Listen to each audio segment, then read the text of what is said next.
saludos desde la librería del Consejo Superior de Investigaciones Científicas. Comenzamos un nuevo episodio de Ciencia para Leer, el espacio del CSIC para charlar sobre la ciencia y la tecnología presentes en nuestra vida.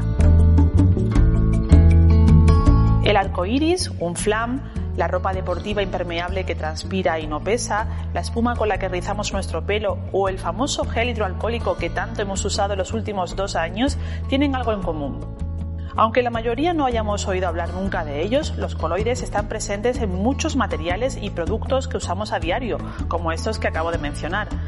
También se encuentran detrás de tecnologías que en el futuro podrían permitir reutilizar materias primas o eliminar microplásticos de ríos y océanos.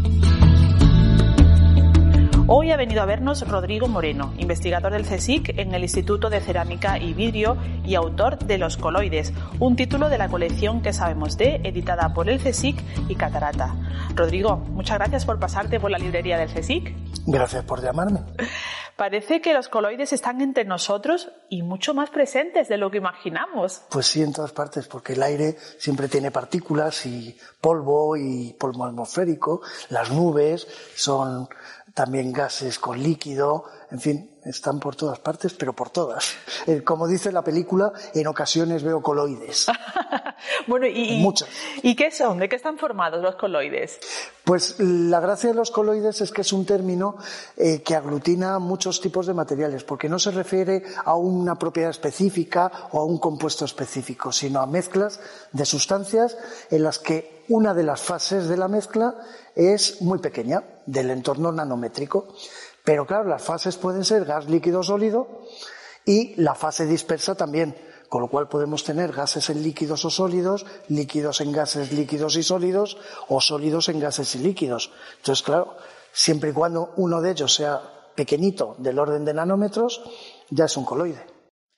Y dentro de las múltiples combinaciones entre sustancias en estado líquido, sólido y gaseoso, como acabas de decir, que dan lugar a un coloide, ¿cuáles son las más frecuentes?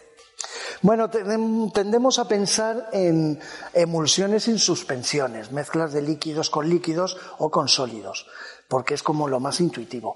Pero la verdad es que vamos andando por la calle y vamos viendo el humo de los coches y eso también es un coloide, o las nubes, como decía antes, o el polvo atmosférico, o el polvo que sale de un volcán, etcétera, etcétera. Entonces, es que son muy frecuentes casi todos.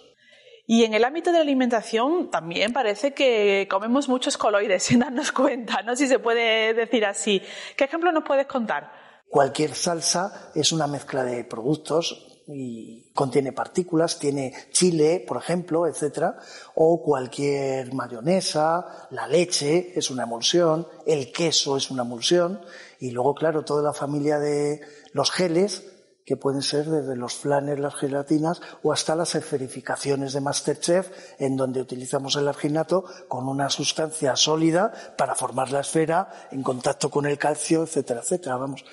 Un pimiento relleno, por ejemplo, una aceituna rellena de pimiento, pues lo que tiene es una pasta en donde lo de menos es el pimiento. Tiene como entre 10 y 12 aditivos alimentarios mezclados en un líquido que constituyen una pasta, que es la que luego se introduce en la aceituna. Entonces, en una aceituna rellena lo único original es la aceituna.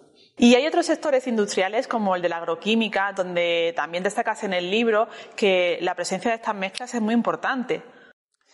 También en medicina o en farmacología, claro, todos los fármacos son jarabes, que son también emulsiones, y hay muchos productos que vienen encapsulados en una cápsula que se deteriora progresivamente con el tiempo y va liberando de forma controlada el producto. Esto se aplica todos los días en los medicamentos, pero también incluso como fertilizantes para plantas.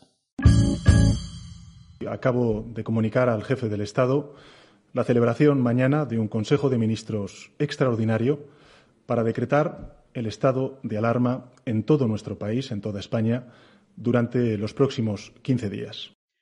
Y de coloides hemos hablado mucho en estos 2 últimos años de pandemia. ¿Por qué, Rodrigo? En principio, la química de coloides permitía explicar cómo se propagaba el virus y en realidad la propagación era a través de la saliva y las partículas que emitimos en una suspensión. Entonces, la propagación dependía mucho del estado coloidal. Pero también cuando se nos instó por parte de las autoridades a utilizar todos los geles hidroalcohólicos y todas estas cosas, que en realidad también son coloides que servían para tratar de paliar en lo posible los efectos malévolos de este virus.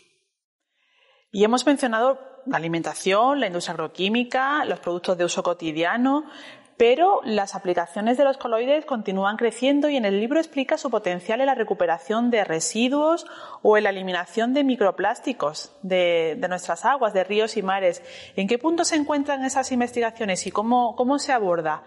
Pensemos simplemente en la purificación de algunos metales, se hace por métodos de flotación y eso ya es un proceso coloidal. ¿Qué es la flotación? Mirad. Pues en la flotación, por ejemplo, hay algunos minerales, la galena, el sulfuro de plomo. Para conseguir el plomo viene normalmente mezclado con arcillas y con arena y otros ingredientes. Entonces lo que hay que hacer es separar. Entonces estos procesos de separación muchas veces pasan por ponerlo en suspensión y después introducir otro agente, por ejemplo gas, burbujas. Entonces, con las burbujas que introducimos, lo que hacen es meterse las partículas del sulfuro de plomo dentro de las burbujas. Y entonces, al final, lo que se forma es una espuma, una nata, que se separa fácilmente y en el líquido, en el sedimento, queda en las arcillas o la ganga, que es el producto que no nos interesa, por ejemplo. Y en cuanto a las aguas, pues en realidad las impurezas pues muchas veces son pequeñas, los microplásticos y sustancias más pequeñas, impurezas más pequeñas, como están en un medio líquido, que es el agua del río o de lo que sea, eso ya es una suspensión, entonces tenemos que separarlo o bien por flotación, o bien provocando la sedimentación, o bien haciéndolo pasar a través de una membrana que retenga la fracción gruesa y a través de la cual pasen las partículas más finas contaminantes. Rodrigo, tú perteneces al Instituto de Cerámica y Vidrio y me gustaría preguntarte en qué estáis trabajando ahora.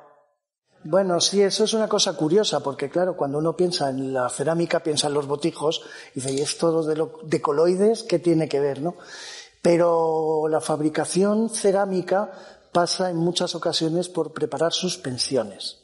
Entonces, estamos acostumbrados a 3 grandes métodos de fabricación y el cuarto actual, que es la fabricación aditiva. Entonces, en el primero consiste en compactar polvo mediante presión. La segunda ya formamos una pasta y hacemos como para la fabricación de churros. Son métodos de extrusión, a través de un émolo pasa una columna y cortamos donde queremos. Y eso ya es una pasta. Entonces, en un líquido estamos dispersando las partículas cerámicas. Cuando tenemos más líquido o más agua, lo que tenemos ya es una suspensión en vez de una pasta y esa suspensión se vierte en un molde y, por ejemplo, pensemos en las figuras, las esculturas de Lladró, por ejemplo, por conocer algo muy conocido. Pues son figuras de forma complicada y cuando damos la vuelta a la figura vemos que tiene un agujero. Eso es porque se cuela en un molde, el molde por capilaridad chupa el agua y lo que se quedan es retenidas las partículas que estaban en suspensión, las partículas cerámicas, formando una pared. Cuando el espesor es el que queremos, quitamos las suspensiones en exceso y dejamos secar. Con el secado contrae un poco lo justo para poder abrir el molde y sacar la pieza. Y luego al horno. ¿Y la química coloidal es una disciplina o un ámbito de la ciencia relativamente joven o en realidad ha estado ahí durante mucho tiempo, pero quizá no se le ha puesto ese nombre, ¿no? O esa definición que a veces pasa en ciencias, ¿no? Que utilizas una tecnología pero no se reconoce como tal hasta pasado un tiempo? Bueno, en realidad los primeros estudios de coloidales empiezan en el siglo XIX porque la gente ha bebido cerveza desde los egipcios y le ha gustado siempre ver cómo suben las burbujas y hacer ideas y cábalas con esas cosas. Entonces, en el XIX se creó, de hecho el nombre coloide viene del griego colas, y cola en español es pegamento. O sea que era algo que cuando se mezclaba con agua pues quedaba pegajoso, que daba idea de una pasta. Con más agua se dispersaba. Entonces, han estado siempre ahí, por supuesto, porque el aire siempre ha estado ahí, las nubes siempre han estado ahí. La gente no sabe que tenemos los coloides, sabe lo que es una nube, pero no se le ocurre pensar que es un coloide. Pero incluso en la facultad, yo en 5 años que estudié química, nunca salió el término coloide. la contraportada. Ahora, Rodrigo, ha llegado el momento de lanzarte un reto.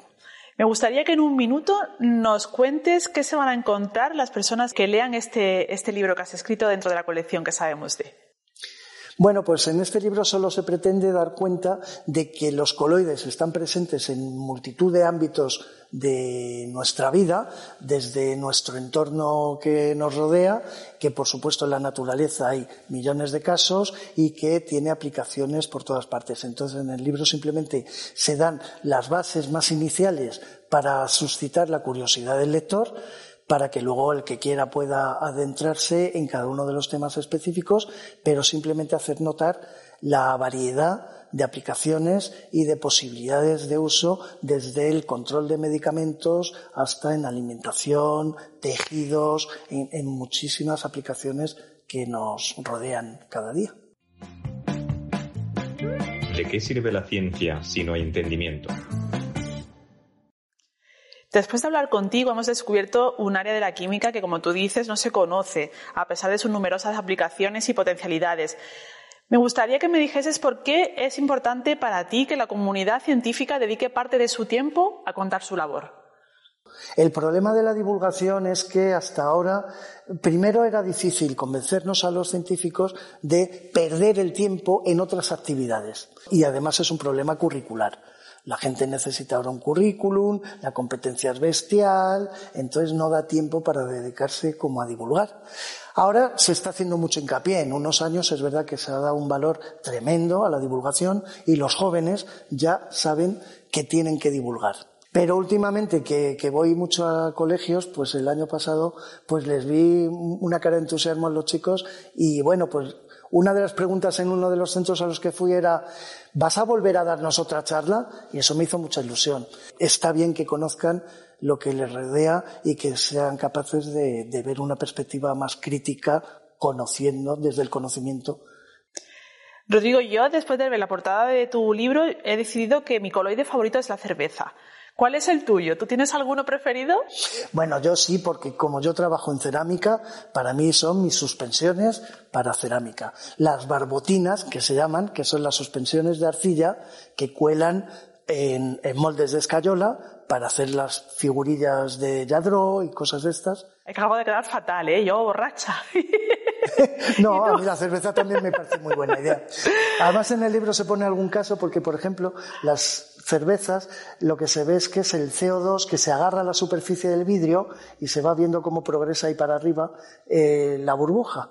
Mientras que las cervezas negras, como curiosidad, hay algunas porque interviene también nitrógeno y entonces la diferencia de gases hace que algunas burbujas bajen para abajo. Qué curioso. Pues Rodrigo, ha sido un gustazo escucharte. Muchas gracias por tu tiempo y bueno, mucha suerte con este libro y que sigas teniendo éxito en esas charlas en los centros educativos. Pues muchas gracias a vosotros por invitarme y a ver si es verdad que tiene éxito y seguid adelante porque es muy interesante lo que hacéis. Hasta aquí llega esta entrega de Ciencia para Leer. No olvides que el libro Los coloides y el resto de la colección que sabemos de se pueden encontrar en cualquier librería de tu ciudad. Además, todos los títulos están disponibles en formato papel o en versión electrónica en las páginas web editorial.csic.es y catalata.org. Y si quieres seguir de cerca este podcast, solo tienes que suscribirte a través de cualquiera de las plataformas en las que estamos. En el sonido y en la producción ha estado Erika Delgado y delante del micro Carmen Guerrero. Muchas gracias por estar al otro lado y hasta la próxima lectura.